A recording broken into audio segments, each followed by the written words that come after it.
Хәрәкәттә бәрәкәт парклардағы җәйге иҗат һәм спорт дәресләре кысаларында быел ярмәк вагы татар биюе нигезләре, аэробика, татар халык биюе, брейк-данс буенча мастер-класслар оештырылды. Кичә Бауман урамында җырлы биюле Зәлидә уены узды. Зәлидә элек-электән халкыбыз тарафыннан яратып уйналган җырлы биюле уен. Аның барышында гармончы түгәрәкнең уртасында төрле җырлар уйный, башкалар аның тирәсендә җырлап бии. Элек татар яшьләре кичләрен бергә җыелып әлеге уенны уйный торган булган. Аның барышында катнашучыларга төрле җәзалар бирелгән. Кемгә нинди җәза эләгә, шуны үтәргә тиеш булган. Гомумән алганда уен барышында тапкырлык, җитезлек, өлгерлек тә сынала. Biz her vakit izlenmede kişi bulurga tiyиш, hem nididir harekette bulurga tiyиш, şundağına netice erişebiz.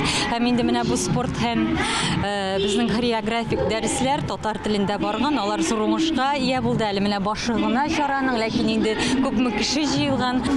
Bu nididir şunday jiyin, hareketler aşağı tilge öğretebiz.